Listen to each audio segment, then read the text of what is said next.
I still remember that night like it just happened.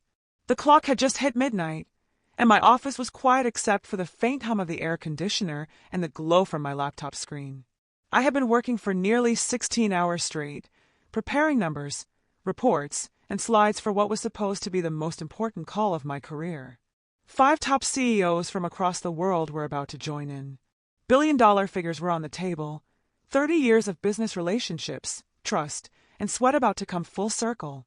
I had no idea that in less than an hour, everything I had built would collapse right before my eyes. The screen blinked, and one by one their faces appeared. You could almost feel the weight of money and power through that single video call. I greeted them all like I always did, calm, professional, confident. I'd been doing this for decades. I knew how these conversations went. But that night, there was something different. Their smiles were faint, their tone unusually polite. I could sense tension, the kind that usually comes right before bad news. I tried to shake it off. After all, I was the guy who had closed deals that people thought were impossible. I had turned a small trading firm into a global network worth over $1 billion in contracts. I had been loyal, consistent, and respected. So when the chairman spoke first, I expected the usual small talk before we got to business. But instead, he said my name slowly, almost as if it pained him to say it. Then he paused, and in that silence, my heart started to race. After careful consideration, he began, and those words hit me like a warning bell. I knew that tone. I'd used it myself when I had to let people go.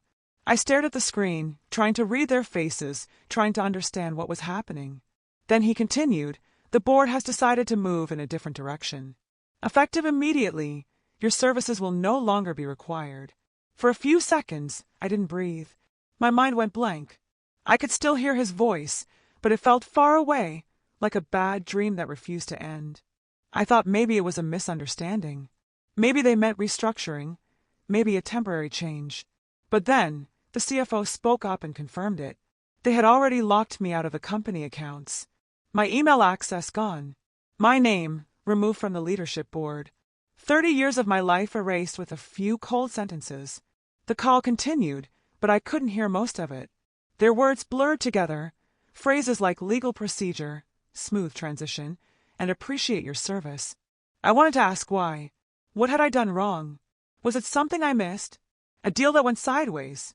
But none of them looked me in the eye. They couldn't, because they knew what it meant for me. Everything I had worked for, every night I had sacrificed, every deal I had closed, was gone in seconds. When the call ended, I sat there staring at the dark screen, my reflection looking back at me. The silence in the room felt heavier than ever. I looked around, the walls covered with framed awards, photographs with clients, newspaper headlines from my biggest deals. Everything that once meant success now looked meaningless. My phone buzzed with messages, some from employees who had already heard the news, others from journalists asking for comments. I didn't reply to any of them. I just sat there, frozen. It's strange how quickly life can turn. One minute you're at the top, and the next, you're standing on nothing. I kept replaying the last few months in my head, trying to find clues. There had been subtle signs, the sudden board meetings I wasn't invited to, the quiet conversations that stopped when I entered the room, the new consultant who joined without a clear role. I should have known. I should have seen it coming. But I didn't, because I trusted them. You see, this wasn't just a job. This company was my life's work. I started with nothing but a small desk, an old computer, and a dream. I'd built relationships across continents, dealt with people who barely spoke my language, and turned risks into rewards. $1.6 billion in deals wasn't just a number, it was my legacy. And now, that legacy had been stripped away overnight. The worst part wasn't losing the money. It was losing the identity that came with it. For 30 years, I had been the deal maker, the man people called when a negotiation was on the edge. Suddenly, I wasn't that person anymore. I was just another name on a corporate memo, replaced by someone younger, cheaper, and more aligned with the new direction. I walked to the window, looked out at the city lights, and wondered how many of those people out there were living on borrowed time, thinking they were secure, thinking their loyalty meant something. The truth is, in the corporate world, loyalty is a myth. The same hands that shake yours today can write your termination tomorrow. But here's the thing they didn't know. They thought firing me at midnight would silence me and my story. They thought I'd disappear quietly, like so many others who'd been crushed by the system. What they didn't realize was that they'd just woken up a part of me I'd buried long ago, the part that built everything from scratch, without anyone's help. As I sat back down, I opened my old notebook, the one I hadn't touched in years. Inside were the original plans, ideas that had never been used, deals that never got signed, and notes that reminded me why I started in the first place. A slow, cold determination began to replace the shock. They took my position, but they hadn't taken my mind. They took my company, but not my vision. The city outside was quiet, but in that silence, I could almost hear something shifting inside me, a fire reigniting. If they thought I was finished, they were wrong, because the story didn't end that night. That midnight call wasn't my downfall. It was the start of something they couldn't predict. And as I stared at the glowing city skyline, one thought kept echoing in my mind. They fired me during a midnight call, but they had no idea what they had just started. The city outside my window was still glowing when I finally leaned back in my chair, exhausted but strangely awake. The words from that midnight call kept replaying in my head like an echo that wouldn't fade. The board has decided to move in a different direction. That phrase had a way of sounding polite while burning everything you've built to ashes. I had spent my entire life making sure this company stood on solid ground, and now I was the one being buried under it. I didn't sleep that night. I couldn't. I just sat there, scrolling through old files, old memories, emails with clients who had turned into friends, documents that told stories of small wins that led to big victories. Every folder felt like a piece of my life. I had poured years into those deals. Some took months, others took decades. I still remember the first time we crossed the $1 million mark, how we celebrated with cheap champagne in a rented office because we couldn't afford the good stuff. That was 30 years ago, and it felt like another lifetime. But somewhere along the way, things changed. The boardroom got bigger, the smiles got faker, and the numbers became more important than the people. I had noticed it happening, but I told myself it was just part of growth. I was wrong. The people who once called me mentor were now the ones who voted me out. The same hands I had trusted to carry the company forward had quietly pushed me off the edge. Around 3 a.m, I opened my old leather notebook again. I flipped through its pages filled with scribbles, ideas, notes from meetings that never made it into the final reports. One page caught my eye. It was from 15 years ago. I had written a line after one of my biggest failures. If they ever take it all away, start again, but smarter. I stared at those words for a long time. Maybe that version of me had known something the present one didn't. I decided to step outside for some air. The streets were empty, the kind of quiet that only exists between midnight and dawn. I walked past the tall buildings, past the offices where the lights still flickered. Somewhere inside those glass towers, people were probably making decisions that would change lives, just like the one they made about me. I wondered if any of them realized what it feels like to be on the other end of those calls. As I walked, I started piecing things together. The last few months hadn't been normal. There had been hints, subtle, almost invisible at the time. The new consultant, Daniel, who had appeared out of nowhere with his polished suits and smooth voice. He was always too curious, asking about old contracts, about clients I'd worked with personally. I had assumed he was just doing research. But now, looking back, it made sense. He was there to replace me. They had been planning this for months, maybe even a year. And then there was that last board meeting. I'd walked in expecting to discuss the merger proposal, but the room had felt different. Too quiet, too formal. Everyone had their laptops open, and nobody looked at me when I spoke. I had thought they were just tired, but now I knew they already knew what was coming. The decision had already been made. That meeting was just a performance, a polite goodbye they hadn't yet said out loud. The more I thought about it, the clearer it became that my fall wasn't sudden, it was designed. Someone had slowly pulled the ground from beneath my feet, 1 inch at a time, until I was standing on nothing. But who was really behind it? The chairman? The new CFO who had joined last year? Or someone else entirely? There was a pattern here, I could feel it. A reason they couldn't say on the call. I stopped by a small cafe that was just opening for early commuters. The smell of coffee hit me, familiar and grounding. The owner recognized me. He had served me breakfast almost every morning for years. "You're out early," he said with a smile, not knowing that my whole world had just been turned upside down. I nodded and smiled back, pretending everything was fine. That was the thing about losing everything. On the outside, nothing looked different. The city still moved, people still laughed, but inside, everything had changed. When I got home, I turned on my computer again, this time not to look back, but to look forward. I started listing every contact I had, every deal I'd ever worked on, every partnership that could be revived. I knew the company would try to erase me, but they couldn't erase my memory or the relationships I'd built. I still had something they couldn't take, trust. Many of those CEOs and partners had worked with me personally, not the board. They had done business because they trusted me, not the logo behind me. But reaching out wouldn't be easy. They would all have questions. Why I left, what had happened, what I planned next. I couldn't tell them everything, not yet. I needed to understand what really happened first. Why now? Why after all these years? The company had been doing well, profits were up, partnerships were stable. So why was I the problem? There had to be something more beneath the surface. I opened a folder from the last project I worked on, a massive joint deal worth over $1.6 billion. I had spent nearly 2 years negotiating that. It was supposed to secure the company's future. But as I went through the files, I noticed something strange. Some documents had been edited recently and not by me. There were discrepancies in the financial summaries, numbers that didn't align with the original agreements. Someone had changed them. Someone had used my access to make those changes look legitimate. That's when it hit me. Maybe I wasn't fired for poor performance or restructuring. Maybe I was fired to cover something up. The thought sent a chill through me. If those files had been altered, then whoever did it needed me out of the way before the truth surfaced. It made sense now, the sudden consultant, the quiet board meetings, the late-night calls I wasn't copied on. I wasn't just being pushed out. I was being erased to protect someone's secret. The realization lit something inside me, not anger, but clarity. I had spent years believing in honesty, in playing fair, in doing business the right way. But the world I had built had been taken over by people who saw loyalty as weakness. They thought I wouldn't fight back. But they were wrong. I leaned back and looked at the city again.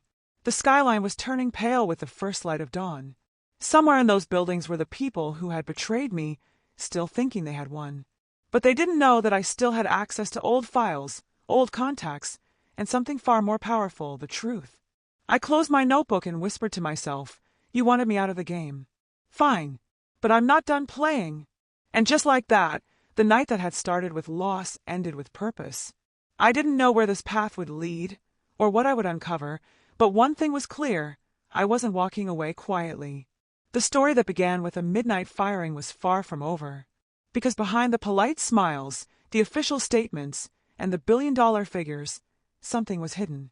And I was going to find it, even if it meant facing the very people I once trusted with everything. The following days passed in a blur. I stopped checking the news, stopped answering calls, and avoided anyone who tried to reach me. I needed silence to think. The world believed I had been let go after a long career, a mutual decision, as the press release said. But deep down, I knew it was more than that. The more I replayed that midnight call, the more the details bothered me. The hesitation in the chairman's voice, the quick way the CFO ended the call, and the consultant Daniel's faint smirk when my screen went dark. It wasn't random. It was planned. I spent hours digging through old archives, backups I'd kept on separate drives, years of contracts, emails, and deal memos that most people had forgotten about. At first, I thought I was chasing ghosts. But then I found something that made my stomach twist. In the merger documents of that $1.6 billion deal, there were files with altered timestamps, adjusted data, different figures, and new signatories that didn't exist when I finalized the contract. Someone had modified those records recently. And worse, those edits were all made under my login credentials. I leaned back in disbelief. They hadn't just fired me, they had framed me.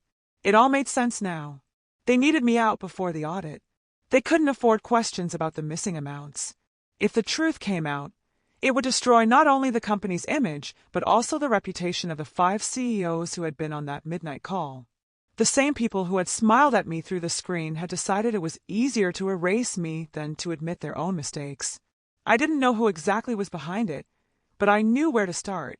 Daniel, the consultant who had joined only months before everything went wrong. He had access to every system, every file, every boardroom. And somehow, he always seemed to know things he shouldn't. I decided to find out what he was hiding. One evening, I called an old friend, Mira, who still worked in the operations department. She had been with the company almost as long as I had, and I trusted her more than anyone left there. When she picked up, her voice was nervous, like she already knew calling me could get her in trouble. I told her I needed to know if anyone had been accessing old deal records under my name. There was a long pause before she spoke again. "You didn't hear this from me," she whispered. "But your account wasn't deactivated until 2 weeks after your firing. Someone used your ID for multiple transfers right after the call." My heart sank. That was it. Proof that someone inside had set me up. I thanked her quietly and promised I wouldn't drag her into it.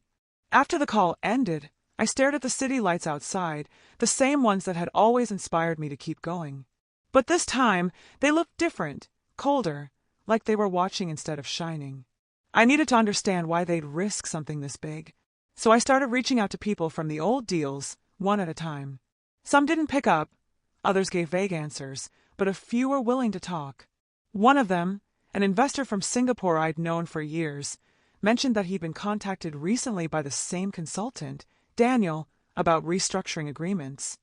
The words hit me hard. Restructuring wasn't just an internal thing. It meant they were rewriting deals I had closed, possibly diverting funds to shadow accounts. It was a perfect cover. Remove the person who could question it, and no one would notice the small numbers that didn't add up. Most investors wouldn't dig deep, as long as profits appeared stable. But if even one of those deals collapsed, the entire structure would fall apart. And that was the danger. They were playing with billions, pretending it was business as usual.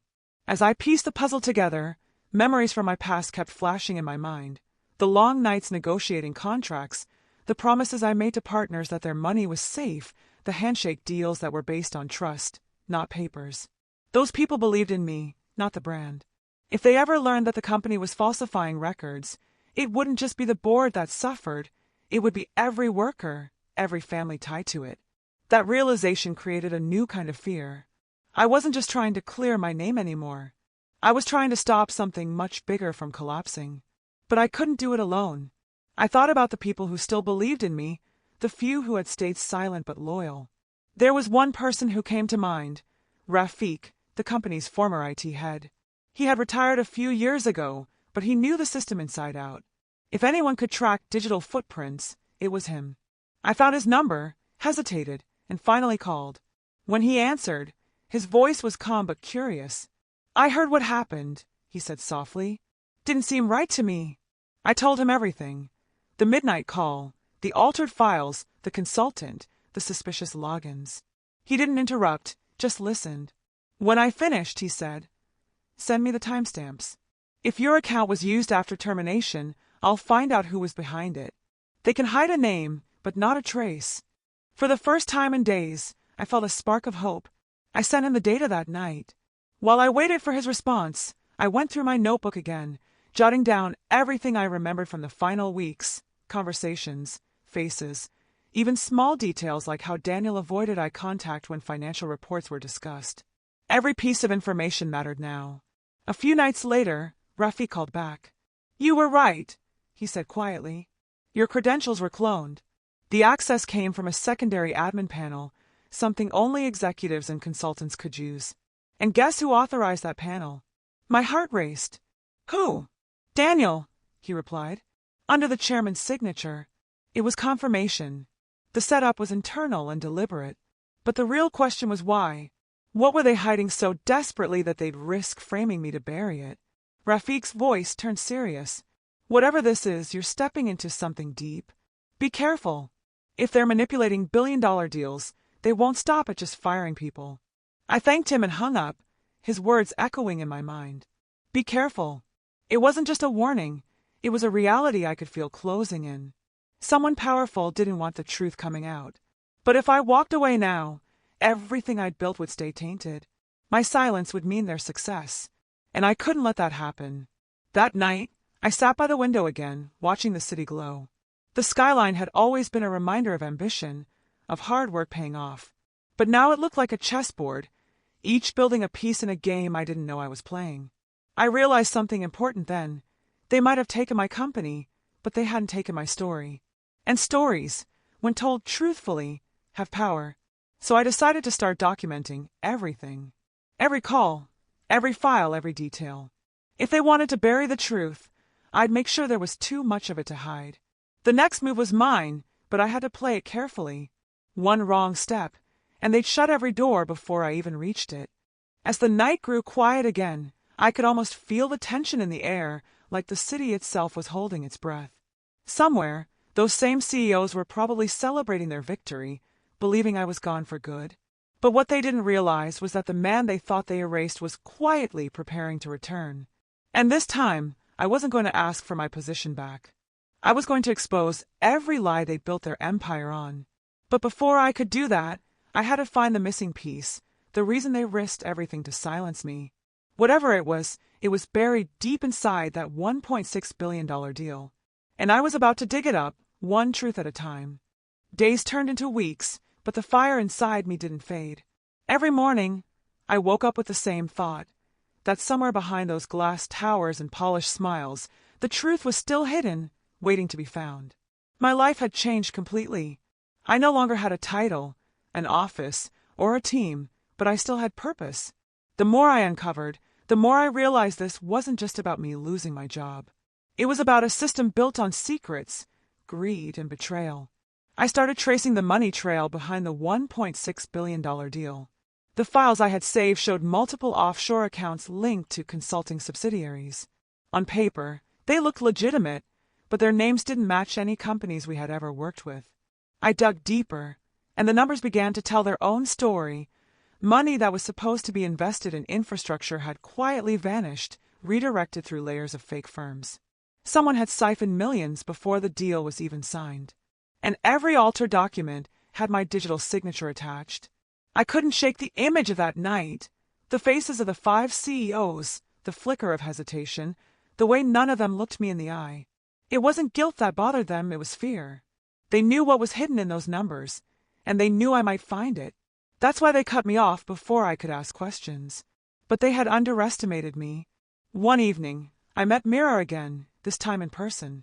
We sat in a quiet cafe near the river where no one from the company would see us. She looked tired, anxious but determined. "They're changing everything," she said, keeping her voice low.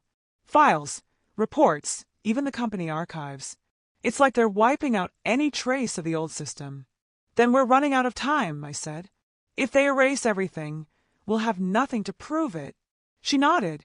"There's one thing they can't delete, the audit log. It's stored externally encrypted, but only Daniel and the chairman have access. That was the break I needed. If I could get my hands on that audit log, I could trace every unauthorized change made under my name. It would expose who really altered the contracts. The problem was, the log was locked behind the company's internal servers that required physical access.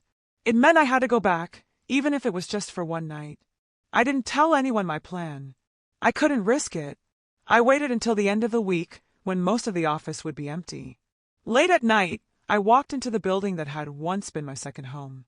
Security didn't stop me. They still recognized my face. It felt strange being back, like stepping into a life that no longer belonged to me. Every corridor carried memories of late nights and victories that now meant nothing. I reached the executive floor and found the server room.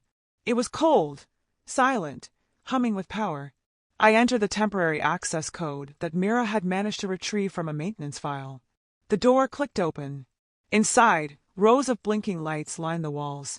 I plugged in a small drive that Rafik had prepared. It was designed to extract specific encrypted data without triggering alerts. My hands trembled as I typed the final command. Minutes felt like hours. The screen flickered, lines of code raced across, and then download complete. I pulled the drive out just as I heard footsteps in the hallway. My chest tightened. I froze, listening. The steps stopped right outside the door. I quietly turned off the screen and stepped back into the shadows. The handle moved. For a few seconds, I thought I was caught, but then the footsteps moved away. Whoever it was had decided to check another room. I waited until the sound faded before slipping out. My pulse was racing as I walked out of the building, trying to act calm, like I still belonged there. The night air felt heavier than ever. I had the data, but I also knew they would soon realize someone had accessed it. When I reached home, I called Rafik immediately. "I have it," I said. "The audit log." He didn't waste a second. We connected the drive to his system, remotely. It took a few minutes to decrypt, and when the files opened, silence filled the call. Then Rafik spoke softly, almost in disbelief. "It's worse than we thought. The records showed a clear trail. Millions moved across accounts tied to the 5 CEOs and their shell firms.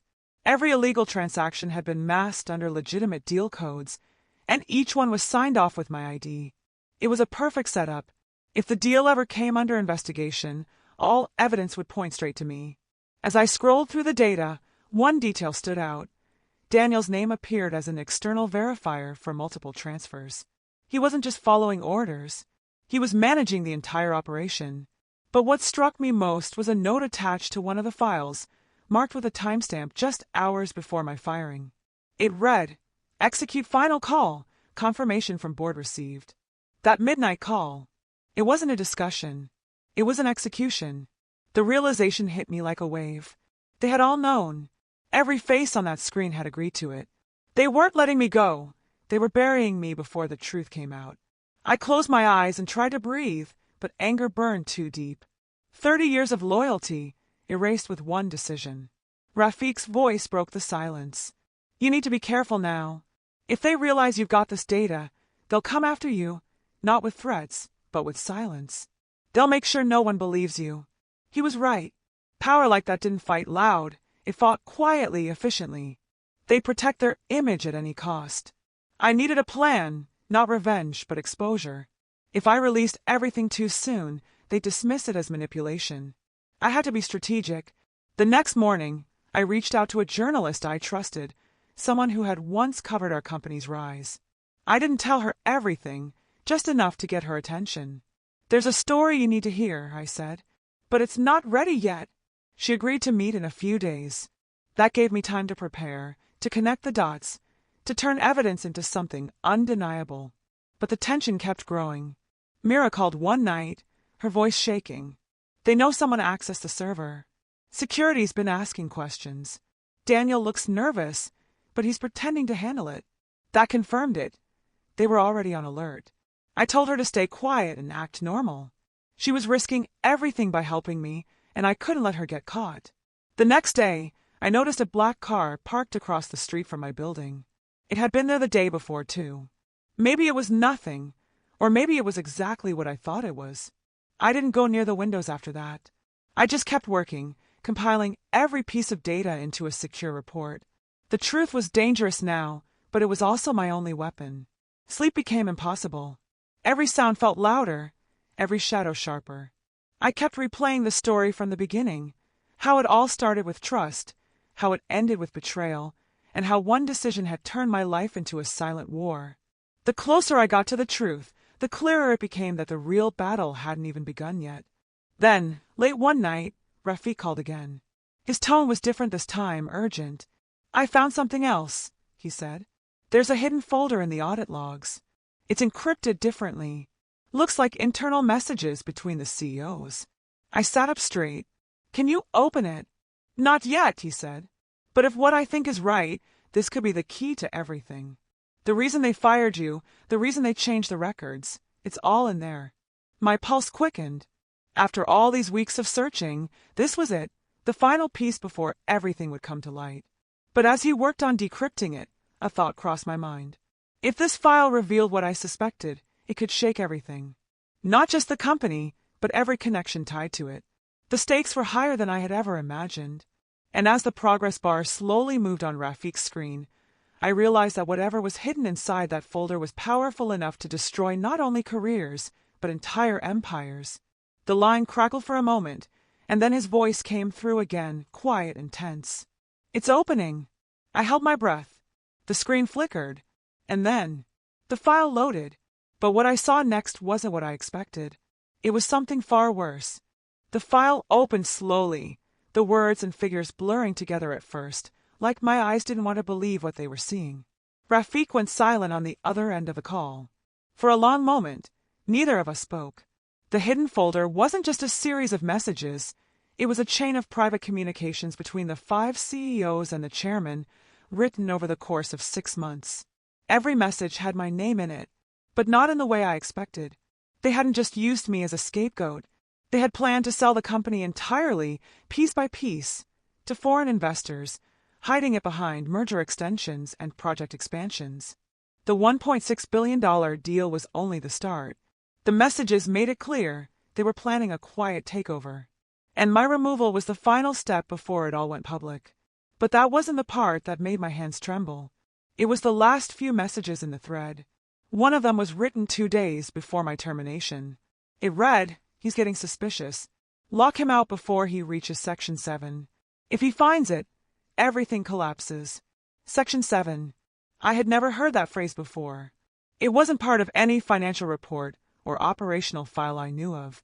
I asked Rafik to search the audit log for any reference to it, and within minutes, he found it, buried deep under restricted documents that required triple authentication. The file name was short, almost meaningless. S7 archive. When he tried to access it, the system returned an error. "It's firewalled beyond normal clearance," he said. "This isn't part of your company's regular structure. Someone built it separately, outside corporate systems." That's when I realized something bigger was at play. This wasn't just about money or manipulation. There was something hidden, something they'd buried so deeply that even most executives didn't know it existed. Whatever Section 7 was, it was the heart of everything. My phone buzzed suddenly. It was an unknown number. For a moment, I hesitated, but then I answered. The voice on the other end was calm, too calm. "You should stop looking," the man said. "Some doors aren't meant to be opened." Then the line went dead. I sat there frozen. No one except Rafik and Mira knew what I was doing. How did they find out so fast? My instincts screamed that the message wasn't random. They were watching me. Every move I made was being tracked. I called Rafik back, but his line went straight to voicemail. I tried again and again. Nothing. Panic started to rise in my chest. He had just been on the call with me minutes ago, and now his number wasn't reachable. I checked my messages, my email, anything, no sign of him. I didn't know if it was a coincidence or something else, but the timing couldn't have been worse. For the first time since the started, I felt real fear, not for my reputation or career, but for the people helping me. If someone was willing to go this far to hide Section 7, it meant it contained something far more dangerous than financial fraud. I had to find out what it was, but I couldn't do it blindly anymore. I opened the drive again and looked deeper into the metadata of the hidden folder. The S7 archive file had a geolocation tag, an address tied to an old property registered under one of the company's subsidiaries. When I looked it up, my heart stopped. It wasn't an office or a storage unit. It was an abandoned research facility just outside the city, one that had been shut down years ago after a failed project that supposedly lost funding. It clicked in that moment. Section 7 wasn't digital. It was physical, and it was somewhere they never expected anyone to look. The next day, I drove out there. The road was quiet, surrounded by dry fields and rusted fences. The building itself looked forgotten. Broken windows, vines crawling up the walls, and a gate that hung open like no one had been there in years. But when I stepped closer, I noticed something odd. The security keypad on the side door still had power. I entered the old passcode format we used years ago for internal facilities, and to my surprise it worked. The lock clicked, and the door opened. Inside, the air was cold and dusty. Papers were scattered across tables, old monitors covered in plastic. It looked like a place frozen in time. But as I walked deeper, I heard a faint hum. Machines. Running. I followed the sound until I reached a small server room hidden behind a sliding metal door. Lights blinked softly inside, connected to a single operational terminal. It was old but still functional. My pulse raced as I sat down and powered the screen. A login prompt appeared, user ID and password. I didn't have access, but I tried my old credentials anyway, and somehow it let me in. What I saw next made everything else make sense. Section 7 wasn't about money. It was a private data vault containing years of confidential information from every company tied to the 5 CEOs, projects, internal communications, offshore partnerships, and unreported deals. It was blackmail material, evidence that could destroy not only the company, but their entire network of business empires. They had built Section 7 to protect themselves, to keep leverage over each other, and I had stumbled too close to discovering it. That was why they fired me. That was why they needed me gone before the audit. But something else in the files caught my attention, a document labeled contingency. It detailed what to do if any of this information leaked. The first step on that list was chilling. Neutralize the source. Control the narrative. I took a step back from the screen, my breath shallow. This wasn't just corporate greed. It was a web of control designed to keep people silent. The deeper I went, the more I understood how many powerful names were tied into it. Politicians, investors, and entire firms that had built their fortunes on quiet corruption. And now I was holding the one thing that could expose it all. Suddenly, the lights flickered. I froze. Someone else was here. I turned off the monitor and grabbed the drive from my pocket, quickly copying the core files before shutting everything down. The hum of the servers faded into silence. I slipped out of the room and moved quietly through the dark hallway. Then I heard footsteps behind me, slow, deliberate. I didn't look back. I walked faster, my heart pounding in my ears. The exit was only a few steps away. I pushed the door open and stepped out into the night air, trying to calm my breathing. When I turned to look at the building one last time, I saw a faint light moving inside, a flashlight beam sweeping across the windows. Someone had followed me here. I drove off, my hands gripping the wheel, the flash drive sitting heavy in my pocket. Whatever was on it wasn't just evidence, it was a weapon. And now, both sides of this hidden war knew I had it. The people I once worked with had turned into ghosts in the dark, and I was standing right in the middle of something far bigger than a company or a billion-dollar deal. When I reached home, my phone buzzed again. Another unknown number. A message this time. It said, "You shouldn't have gone there." That's when I realized this wasn't about finding the truth anymore. It was about surviving it. And as I stared at the message glowing on the screen, I knew one thing for certain. The real fight was just beginning. The night after that message, I couldn't sleep. Every sound in the apartment made me turn my head. My phone was on silent, the curtains drawn, and my laptop unplugged. I knew the flash drive in my pocket held the truth, but truth had never felt so dangerous. I kept replaying the words from that hidden document. Neutralize the source. Somewhere out there, they were already moving. They had money, power, and reach. I had only the truth, and I wasn't even sure who would believe me. By morning, I made my decision. I wasn't going to run anymore. I called Mira, who had gone quiet since the call with Rafik, and told her everything. She listened silently, then said, "There's someone who can help, but it's risky." Her voice trembled slightly, and I could hear traffic in the background. "Meet me tonight at the old harbor, near the storage pier. Bring the drive." The sun had barely set when I got there. The air was heavy with mist and the smell of salt. The water reflected the dim lights from the city far behind us. Mira stood by her car, her face pale but determined. "They're watching me too," she said softly. "We don't have much time." She introduced me to a man in his 50s, quiet, dressed simply, but with the kind of calm that comes from knowing more than he should. He didn't give a name, only said he'd worked on the original infrastructure of Section 7 before it went underground. He connected a small encrypted reader to his laptop and inserted my flash drive. Lines of code filled the screen, then rows of documents began to appear. Contracts, transfers, voice logs. He exhaled slowly. "This isn't just blackmail material. It's proof of something bigger.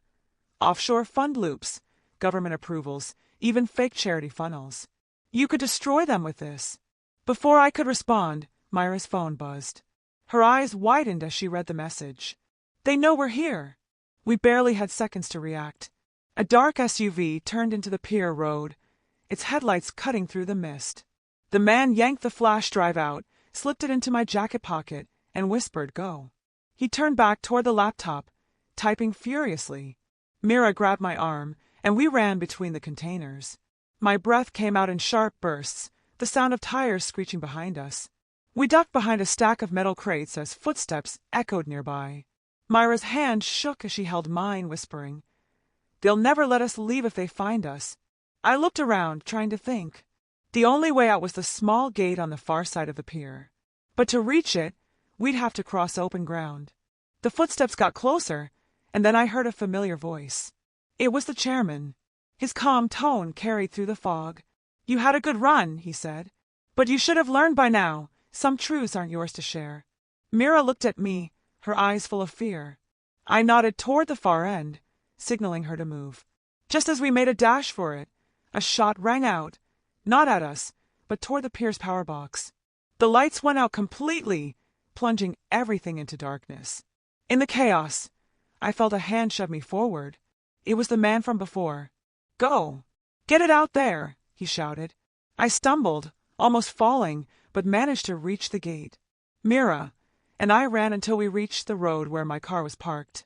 When I looked back, the pier was completely dark except for one flickering light near the water. The man was gone. So was the SUV. Only silence remained. We drove aimlessly through the city, not saying a word. Every streetlight felt like a warning. Finally, Mira turned to me and said, "You have to release it. Tonight." I nodded. I knew what she meant. There was no safe way anymore, only the right way. We reached my apartment, locked the door, and set up my old system offline. I opened the files one last time, making sure they were all intact. Then I uploaded them to 3 different journalists, each in separate countries. I didn't include my name, only the metadata that linked everything back to the 5 CEOs and their network. When I hit send, my chest tightened. I knew life would never be the same after this. For hours, we sat in silence, waiting. Nothing happened. Then, around dawn, my phone started vibrating nonstop. Notifications, emails, news alerts. The headlines spread like wildfire. Global scandal exposed. Billion-dollar network unraveled. The names of the CEOs flashed across every screen. The story had gone viral. My name wasn't in the articles, but I knew they'd figure it out eventually. Mira looked at me, half relieved, half terrified. "You did it," she said. "It's over." But her voice wavered when she said it, as if she didn't quite believe it herself. A week later, investigations began. The CEOs resigned, their assets frozen, their statements vague and full of denial. The company I had built for decades was now a battlefield of lawsuits and headlines. I should have felt triumphant, but something inside me stayed uneasy. There was one piece I couldn't stop thinking about, the man at the pier, the one who helped me escape. When I went back to look for him, there was no record of him ever working for the company. No ID, no employee file, nothing. Even Mira said she couldn't find any trace. But the strange part was that the Section 7 server logs showed one final entry before it shut down permanently, a file titled Backup Initialized Alpha Node. It didn't make sense. I had copied everything, or so I thought. I searched every document I'd sent out, but that file wasn't among them. Whatever it was, it had been extracted before I even got there. Then, 2 nights later, I received a small envelope slipped under my door. Inside was a USB drive unmarked with a single note. "You exposed the wrong part of the story." When I plugged it in, there was a single video file. It showed the chairman sitting in a dark office, speaking directly to the camera. "You think you stopped it," he said. "You only lit the first match. Section 7 was never about control, it was about testing loyalty. And you failed." The screen went black. My hands went cold. I checked the file's timestamp. It had been created after their downfall, not before.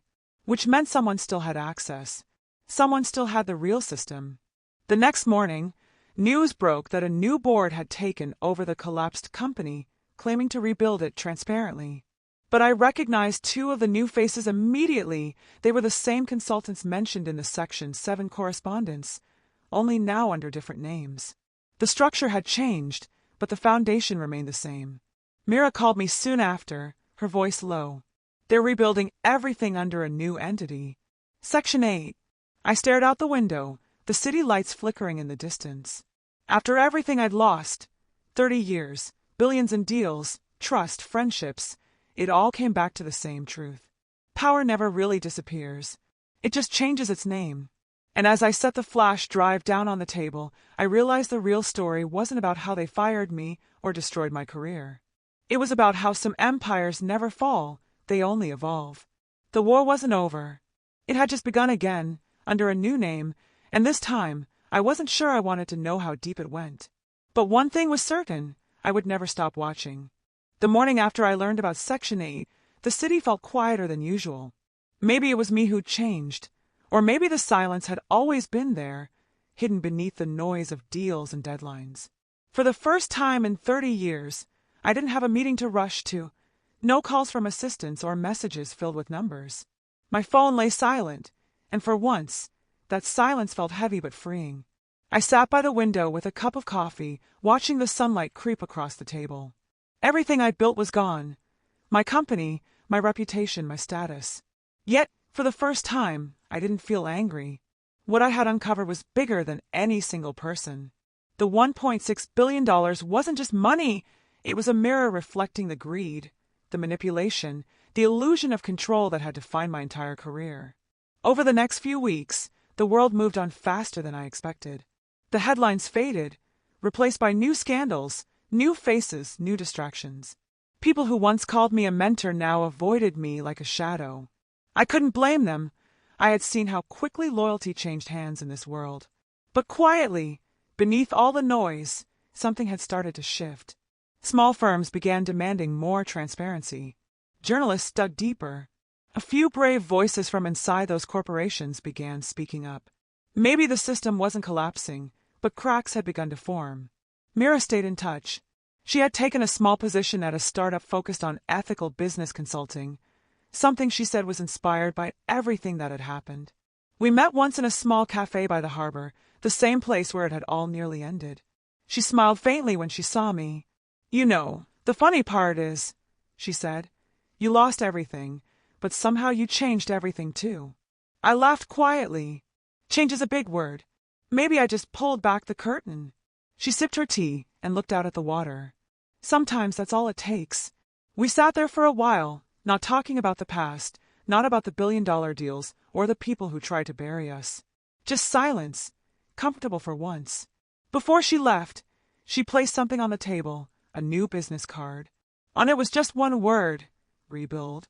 I didn't understand it fully at the time, but it stuck with me. Days turned into months. Slowly, I started teaching. Nothing formal, just mentoring young entrepreneurs who wanted to build companies the right way. I told them stories, not numbers. About mistakes, about power, about how trust is more fragile than any deal. Many of them didn't even know who I used to be. And that was fine. I didn't want to be the man from the headlines anymore. I wanted to be someone who learned from them. One evening, after a small workshop, a young man stayed back to talk. He said, "I read about your case when I was studying business ethics. They called it the $1.6 billion downfall. I used to think it was just another scandal. But after hearing you today, I think it was something else, a beginning." His words hit me deeper than I expected. Maybe, in a strange way, he was right. Maybe losing everything wasn't an ending but a correction. Still, the mystery of that last video haunted me, the chairman's words, the mention of loyalty of Section 8. I often wondered if the man from the pier had survived, if he had been part of something deeper. But with time, I stopped searching. Some truths, I realized, don't need closure, they need distance. One afternoon, I received a letter without a return address. Inside was a newspaper clipping. It showed a headline from another country. Global Transparency Network exposes hidden corporations. At the bottom was a handwritten note. The seeds grew. "Thank you." I didn't know who sent it. Maybe Mira, maybe someone from the old team, or maybe even the man from the pier. But it didn't matter. It was enough to know that what had begun as destruction had turned into something larger, a quiet revolution built on truth. That night, I walked through the city, past the glass towers where I had spent my life chasing numbers. The buildings looked the same, shining and proud, but I saw them differently now. They weren't symbols of success anymore, they were reminders. Reminders that everything built on deception eventually bends under its own weight. In the distance, I could see the headquarters of the new corporation, what was once my company, now under the name Revosis Global. Their motto flashed on a digital billboard, Innovation through integrity. I almost laughed. Maybe it was irony. Maybe it was hope. I knew better than to believe in clean beginnings. But I also knew change doesn't happen overnight. It happens one truth at a time. And I had lit that spark, whether they admitted it or not. Back home, I opened my old laptop for the first time in months. On the desktop was a single folder named Legacy. Inside it were photos, notes, and the last copy of my original company plan, the one I'd written 30 years ago. It wasn't about money back then. It was about building something meaningful, something that connected people. Somewhere along the way, that purpose got buried under profits and pride. I read through the document slowly, smiling at how naive I had been. But I also felt a quiet strength returning. Maybe I couldn't rebuild the past, but I could start something new, something honest. As the night deepened, I wrote the first draft of a new proposal. It wasn't a business plan this time. It was a foundation for mentorship, transparency, and education for young entrepreneurs who wanted to do things differently. I didn't care if it ever became big. I just wanted it to be real. Before shutting the laptop, I looked at the small flash drive lying beside it, the same one that had once held billions in secrets. I turned it over in my hand and whispered, "You've done your part." Then I dropped it into the fireplace and watched as the flames turned it to ash. It felt like the last tie to a world I no longer belonged to. Weeks later, I received one final email from Mira. It simply said, "They're calling it the truth effect. Companies are starting to self-audit. People are asking the right questions." I smiled, typing my reply. It was never about the fall. It was about what comes after. And that was the truth of it. I hadn't just been fired during a midnight call. I had been set free from a world that mistook power for purpose. The billions, the deals, the titles, all of it vanished overnight, yes. But in that loss, I found something far greater. I found the clarity I had been missing all along. Because in the end, it wasn't about revenge or redemption. It was about rediscovering what matters when everything else is stripped away. Power fades. Money shifts hands. But integrity, once broken and rebuilt, becomes unshakable. As I closed my eyes that night, I thought of the countless people still inside those walls, still chasing the next deal, the next billion. Maybe they'd learn someday. Maybe they wouldn't. But I knew one thing for certain. The story of what happened wasn't mine alone anymore. It belonged to everyone who chose truth over comfort, courage over silence. The city lights shimmered outside my window, just as they always had. But for the first time in decades, I felt peace.